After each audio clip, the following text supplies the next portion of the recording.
pasaje que acabamos de leer, el apóstol Pablo nos dice desde el versículo número 7, pero cuantas cosas eran para mí ganancia, las he estimado como pérdida por amor de Cristo. El apóstol Pablo llegó a valorar más las cosas celestiales que las cosas terrenales, y él aprendió a vivir más, no para la gloria terrenal, sino para la gloria venidera que él mismo escribía que en nosotros había de manifestarse. Leí una historia hace tiempo y la recordaba. Le hicieron una pregunta a una famosa tenista, jugaba tenis, deporte, y la pregunta expuesta fue la siguiente: ¿cómo te sientes cuando derrotas a los mejores jugadores? Y respondió: cualquier victoria hace que todo el sufrimiento del ejercicio, de la práctica y los desgastes de los viajes valgan la pena. Me hace sentir, añadió, como si fuera la dueña del mundo. Y después le hicieron una pregunta más: ¿y cuánto tiempo te dura ese sentimiento? A lo que ella respondió: 2 minutos. 2 minutos. La Escritura no se equivoca al decir que cualquier cosa, hermanos, en la tierra es fugaz. Incluso esta persona que se dedicó y llegó a tenerlo todo, dijo: me sentía como nadie podría sentirse 2 segundos. Yo espero, hermanos, que nuestros esfuerzos no solo sean terrenales, sino que empecemos a esforzarnos también, como dice la Escritura, a hacer tesoros en los cielos, a prepararnos para la vida venidera. Y con eso en mente, vayamos a Salmos capítulo 90, versículo 4. Ahorita regresamos con el apóstol Pablo. Pero en Salmos capítulo 90, versículo 4, el salmista nos recuerda la transitoriedad de la vida, más entendible, la brevedad de la vida. Y nos dice el verso 4: porque 1000 años delante de tus ojos son como el día de ayer que pasó, y como una de las vigilias de la noche. Y nos recuerda lo que es la vida, versículos 5 y 6. Los arrebatas como torrente de agua, son como sueño, como la hierba que crece en la mañana. En la mañana florece y crece, pero en la tarde es cortada y se seca. Y nos muestra una figura de algo que podemos visiblemente ver para ilustrarnos lo que es la vida. La vida es breve. Tan solo este año, el año pasado, qué rápido se fue, y aquí ya estamos terminando febrero, ya estamos empezando marzo, hermanos.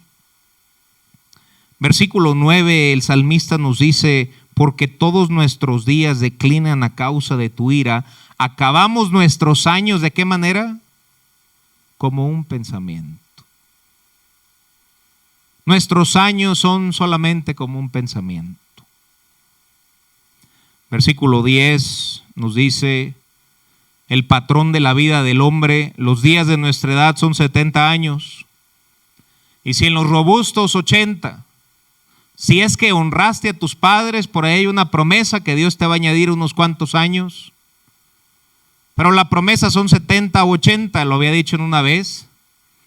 Como somos robustos, yo creo que van a ser 80. Igual y hasta 90, dice por ahí el hermano Moy, ¿verdad? 95. Pero hermanos, el patrón de la vida del hombre son 75 años. A un niño eso le parecería demasiado. Solo quieren llegar a cumplir 18. Pero mientras va pasando el tiempo, y ojo, hermanos, cuando ves 75 años a la luz de la eternidad, ¿cuántos son 75 años a la luz de lo eterno? Ahora sí creemos en la salvación, ¿verdad, hermanos? Sí creemos que ausentes del cuerpo, presentes con el Señor. Entonces, ¿cuánto es 75 años a la eternidad? Cuando uno reconoce esta verdad tan sencilla, pero simplemente meditas en ello. Yo recuerdo, hermanos, cuando escuché algo similar a lo que estoy predicando hace tal vez algunos 14 años.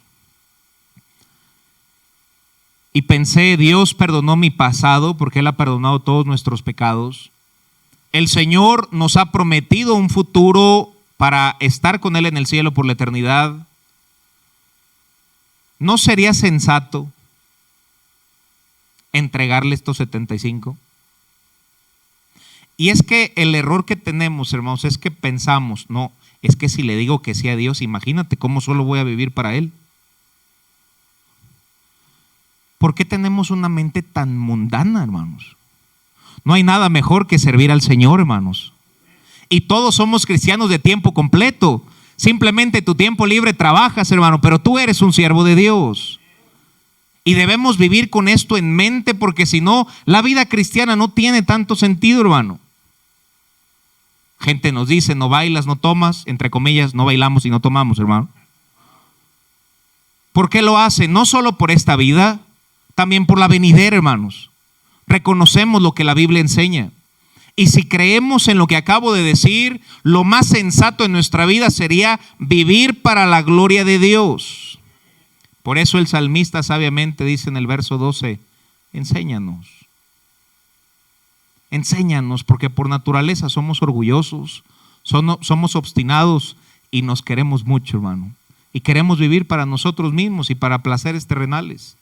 Pero la Escritura dice, enséñanos de tal modo a contar nuestros días, para que traigamos al corazón sabiduría. Un cristiano debería vivir su vida a la luz de la eternidad, y solo un cristiano carnal pensaría que vivir para Dios es triste. No hay nada mejor, hermanos, que servir a nuestro Dios. Y desde tu juventud, a todos los jóvenes que escuchan el mensaje, tal vez dicen, bueno, ya cuando sea grande, entre comillas, hermano, quién sabe si vamos a llegar a cierta edad. Por eso hoy debes servir a Dios, hermanos. Y guarda esto en tu corazón, hermanos. La voluntad de Dios no es un evento. La voluntad de Dios es una manera de vida. Es una manera de vida, hermanos, la voluntad de Dios. Y la voluntad de Dios es aquella que enriquece y no añade tristeza con ella, hermanos. Amén. Pensemos y tomemos como ejemplo al hombre que la Escritura nos dice fue el más sabio después de nuestro Señor Jesucristo. Salomón se tomó un pequeño curso en su vida para, tal vez podríamos titularle a Eclesiastés, el propósito de la vida a través de los ojos de Salomón, ya que él intenta discernir dónde está. Y en Eclesiastés 6:1, brevemente Salomón nos dice, hay un mal que he visto debajo del cielo y muy común entre los hombres, el del hombre a quien Dios da riqueza, bienes y honra y nada le falta. ¿Te imaginas que alguien pueda decir nada le falta? ¡Qué tremendo! Recordemos que es un rey quien está hablando. Y nos dice, y todo lo que su alma desea, pero Dios no le da la facultad de disfrutar de ello, sino que lo disfrutan los extraños. Esto es vanidad y mal doloroso. Cuando Salomón empieza a preguntarse cuál es el propósito de la vida por la cual Dios nos ha dejado aquí en la tierra, él comienza su carta, su discurso a decir, vanidad de vanidades, todo es vanidad. Pero después empieza a hallar sabor en algunas cosas y él dice, el gozo del hombre es afanarse bajo el sol en su trabajo, porque esa es su faena de la vida. Posteriormente dice, no, su gozo es regocijarse con la mujer de su juventud. Pasa un poco de tiempo y dice, el gozo del hombre es comer y beber. Sabía que iba a recibir un amén por ahí. Y aunque todo lo demás produce felicidad, el gozo proviene de Cristo. Porque si no, él no hubiera terminado su carta en Eclesiastés 12:8 al decir, el fin de todo el discurso oído es este. Y te acabo de resumir todo su búsqueda del propósito. Y nos dice, Eclesiastés 12:8, el fin de todo el discurso oído es este, teme a Dios y guarda sus mandamientos, porque esto es el todo del hombre. Versículo 13 probablemente era. Y él nos dice que el propósito, hermanos, es temer a Dios en esta vida y servirle. Y versículo 14 nos dice por qué. Porque todo un día estaremos delante de Dios. Fíjense, hermanos, porque Dios traerá toda obra a juicio. Ese versículo era. Porque Dios traerá toda obra a juicio, juntamente con la buena o sea mala. Hermanos, todos nos vamos a parar delante de Dios un día. Versículo 14. fíjate, piensa en esto. ¿Cuánta obra va a traer Dios delante de él, hermanos? Toda. Ojo, para lo que estás viviendo hoy, ¿te va a dar gusto darle cuentas a Dios?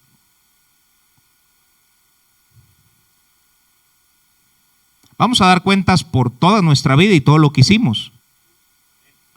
¿Qué crees que sea lo más importante que tú le puedas decir a Dios? Hermanos, si Dios te preguntara, que obviamente Dios es omnisciente, hermanos, pero si te preguntara, ¿qué hiciste? ¿Qué podríamos replicar? No, pues era el mejor parrillero. Algunos es un don del Espíritu, ¿verdad? A veces creo que es uno mío, hermanos, pero no lo he encontrado ahí en Corintios. ¿Pero qué le vas a poder decir a Dios, hermano, cuando te pares delante de Él?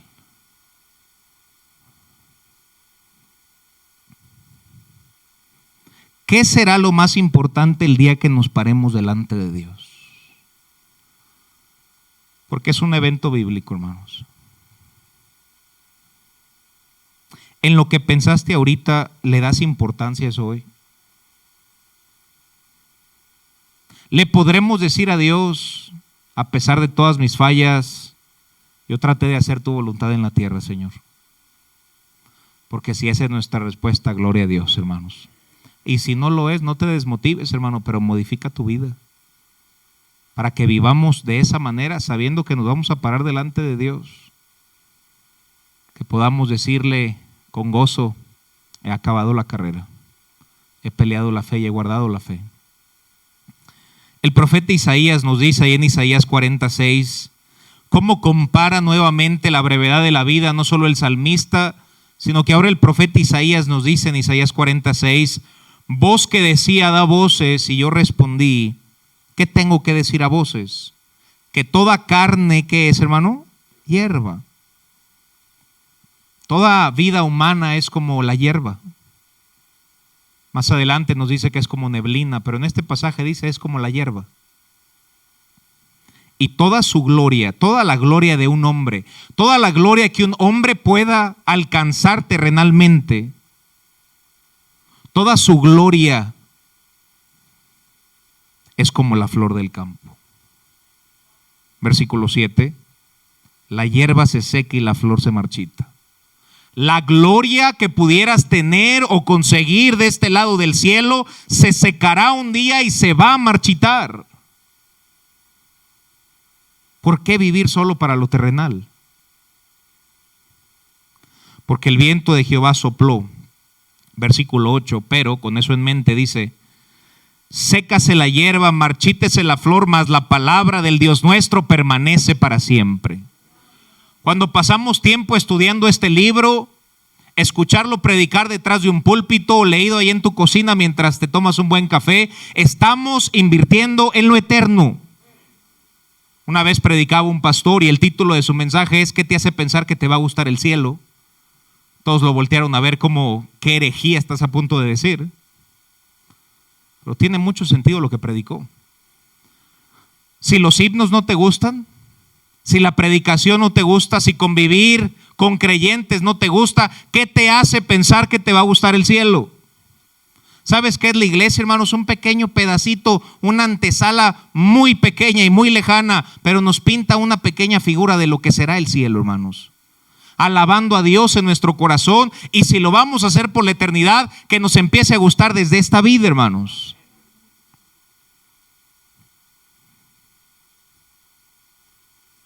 Permanece para siempre. Debemos hacer cosas que permanezcan para siempre.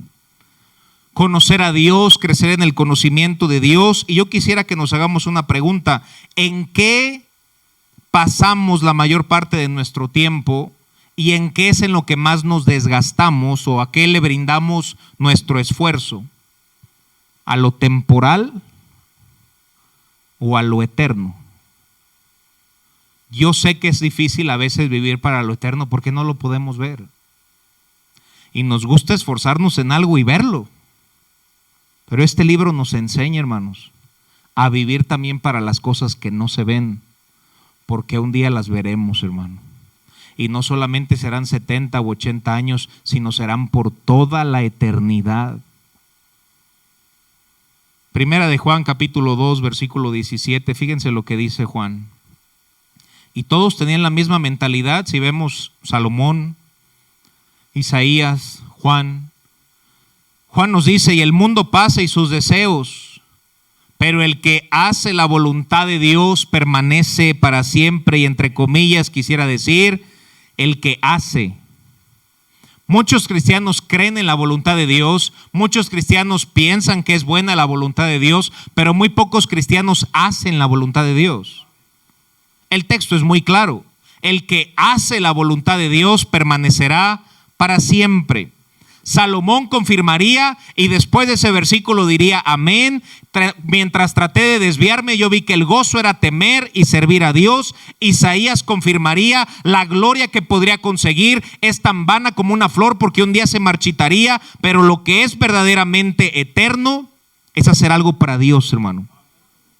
Ahora hagámonos una pregunta: ¿por qué siendo cristianos vivimos tanto para lo temporal, hermano?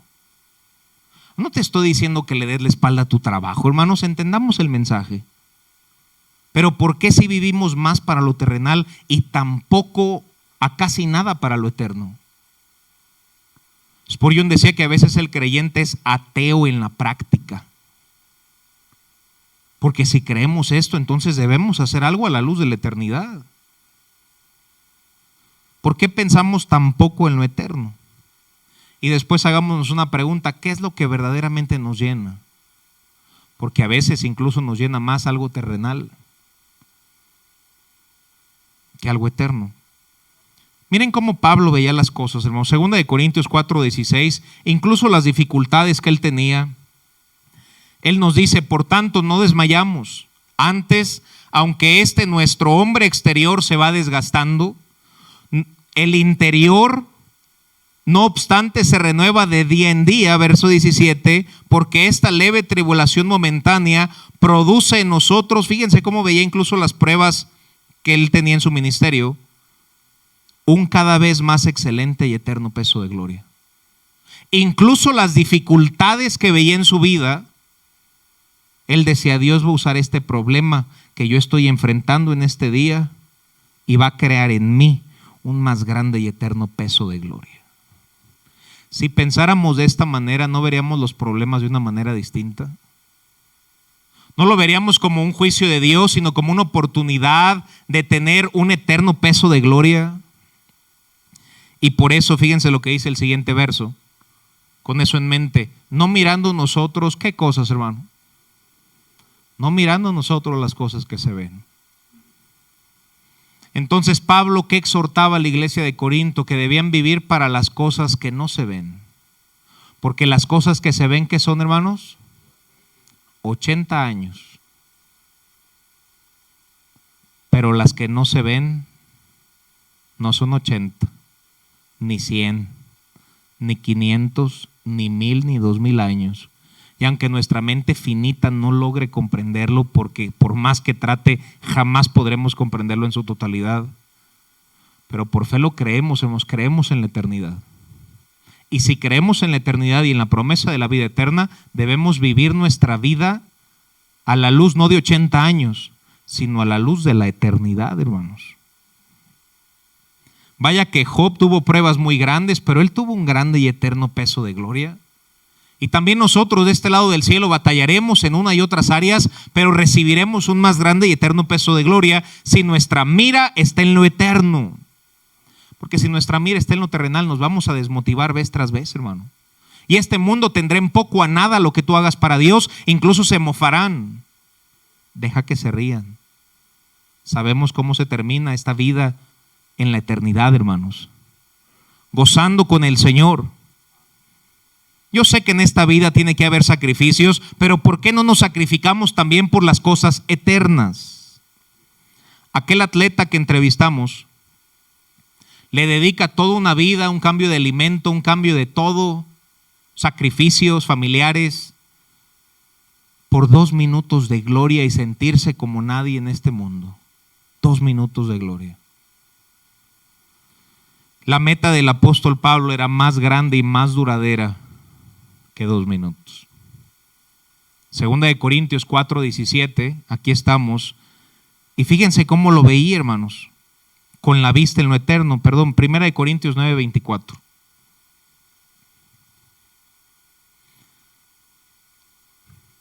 Y nos dice, Primera de Corintios 9:24, yo considero que al apóstol Pablo le gustaban los deportes, porque hacía referencia en al menos 3 o 4 pasajes, sea la carrera en Hebreos, sea esta de Corintios de un estadio, y bueno, hablaremos de eso más adelante. Pero dice el versículo 24, ¿no sabéis que los que corren en el estadio, todos a la verdad corren? Pero uno solo se lleva el premio. ¿Y cuál es la exhortación de Pablo? Corre de tal manera que lo obtengas. Debemos esforzarnos en esta vida. Hermano, en cualquier cosa que quiera salir adelante se requiere esfuerzo y la bendita gracia de Dios. Pero se requiere esfuerzo. Y fíjense, hermanos, aunque debemos esforzarnos por muchas cosas, sea tu familia, sea tu trabajo, sea para servir a Dios, pero el enfoque de esta carta es que debemos de esforzarnos no solo por las cosas terrenales, sino por las cosas eternas. Versículo 25, versículo siguiente dice, todo aquel que lucha de todo se abstiene. Está hablando de una carrera y está hablando de un estadio. Pensemos en una carrera de atletismo. Y él dice, todos aquellos que luchan o que corren se abstienen. Un atleta no va a comer de una manera mala, ni va a consumir sustancias incorrectas. ¿Y por qué lo hacen ellos? Dice la Escritura, a la verdad para recibir una corona corruptible, una corona finita, una gloria corta. Pero el apóstol Pablo decía, yo en esta vida y de este lado del cielo corro, pero yo no corro por una corona corruptible. Corremos por una corona incorruptible. Y podemos añadirle una corona eterna. La Biblia nos dice que al menos hay 5 coronas en el cielo. Otro día predicaré ese mensaje. Pero cuando vayamos al cielo, gloria a Dios con el hecho de que ya seamos salvos y vayamos al cielo. Pero cuando sea el tiempo de coronar a Cristo y decir, gloria al Cordero, porque Él ha sido inmolado y que agradezcamos nuestra eterna salvación. Y esas coronas que la Biblia dice que el Señor nos pondrá, nosotros tomarla y decirla, yo no soy digno de traer esto, solo tú eres digno. Yo creo que va a haber muchos cristianos con las manos completamente vacías, hermano, porque solo vivieron para su gloria y no optaron por vivir para la gloria de Dios o exaltar a su Hijo Jesucristo. Un atleta se abstiene de cosas, hermano, porque quiere ganar, tiene disciplina, y nosotros también debemos abstenernos de algunas cosas para agradar al Señor. Las personas lo hacen para una gloria de 2 minutos, una dieta balanceada, el esfuerzo, la medalla, años de vida por una medalla, hermano. Nuevamente, y guarda en tu corazón cada vez que te esfuerzas para Dios, no es una medalla, sino es una corona eterna de vida. Hagámonos una pregunta a cada uno de nosotros. ¿Nos esforzamos en lo eterno? ¿Nos esforzamos en lo eterno igual que en lo terrenal? ¿Nos esforzamos la mitad en lo eterno que en lo terrenal? Tan solo la mitad.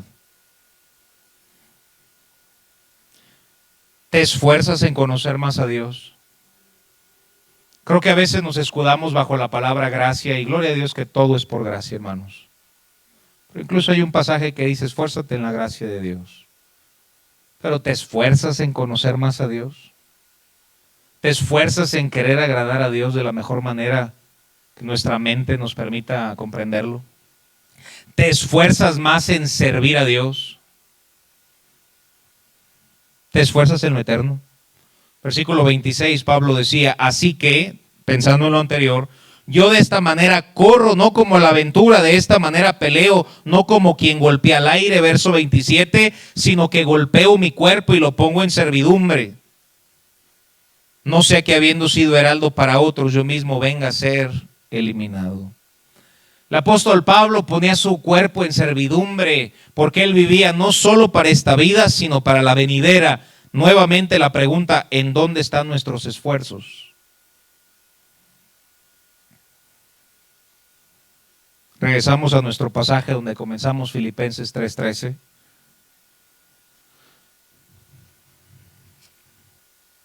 Y solamente trata de comprender lo que Pablo decía. Aunque era un respetable hombre religioso antes de conocer a Cristo, él llegó a decir, Filipenses 3:7, pero cuantas cosas eran para mí ganancia. La vida de Pablo dio un giro completo, hermanos. Entrenado con Gamaliel, otro respetable hombre religioso, tenía su idiosincrasia judía y le tuvo que dar la espalda a todo lo que él consideraba importante antes de Cristo. Hermano, después de Cristo ha cambiado algo en nuestra vida, nuestros motivos, nuestras intenciones y nuestros propósitos. Porque incluso eso da evidencia que hemos nacido de nuevo. Pablo dijo, cuantas cosas eran para mí ganancia, las he estimado como pérdida por amor de Cristo. Verso 8, y ciertamente aún estimo todas las cosas como, ¿qué palabra usa? Pérdida. Pero ¿por qué hizo todo eso Pablo? Por la excelencia del conocimiento de Cristo Jesús. Lo más triste, hermanos, es que tenemos algunos cristianos que tienen un pie en el mundo y un pie en las cosas de Dios. Y estamos así, hermanos, estamos a la mitad. Y lo más terrible de esto es que somos miserables en las dos. Porque cuando estás aquí y tienes un pie acá, sabes que debes arrepentirte y buscar a Dios. Y cuando estás acá y no estás allá, el Espíritu Santo, si es que eres salvo, te dice, estás mal, busca a Dios. Y estás mal en los dos, hermano. Pero Pablo decidió dar un paso atrás, hermanos, pagar el precio y decir, por amor del cual lo he perdido todo y lo tengo por basura. La traducción exacta para esa palabra es estiércol.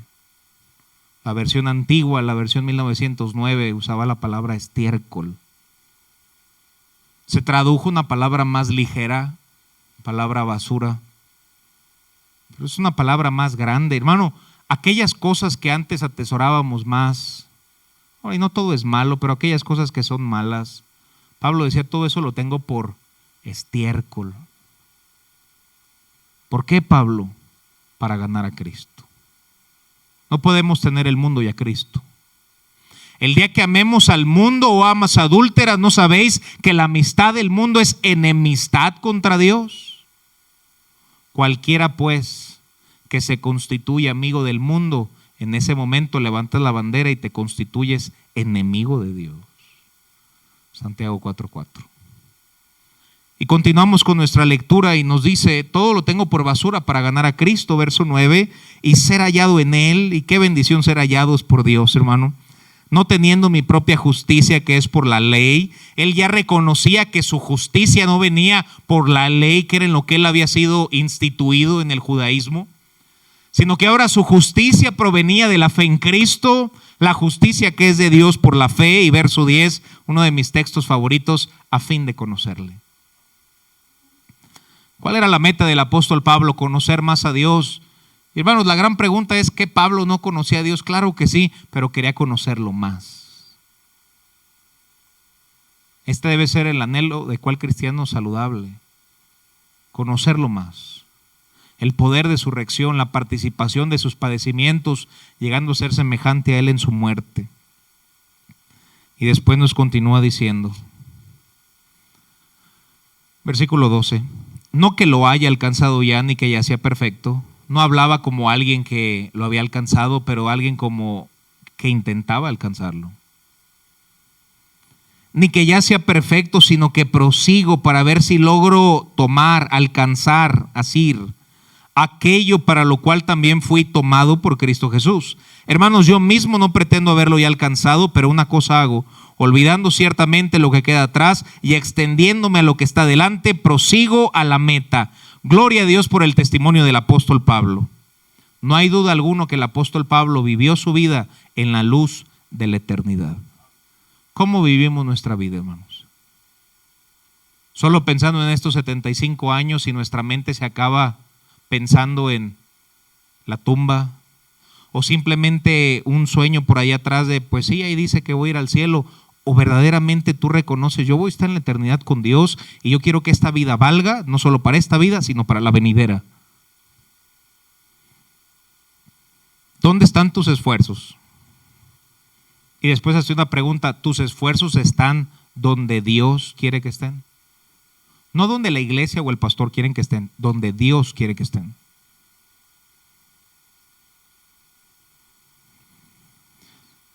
Termino con esto, hermanos, unos cuantos puntos. Número 1, la persona sabia dirige sus mayores esfuerzos hacia las cosas eternas, no las pasajeras. Punto número 2, consideras como pérdida todas las cosas en comparación a lo incomparable que es conocer a Cristo, hermanos. Número 3, tendremos una recompensa. Y termino con la frase de un misionero Jim Elliot, que él dijo: no es un necio aquel que da lo que no puede guardar para obtener lo que no puede perder. No es un necio. No es un necio. Vamos a orar, hermanos, cerremos nuestros ojos. No es un necio aquel que da lo que no puede guardar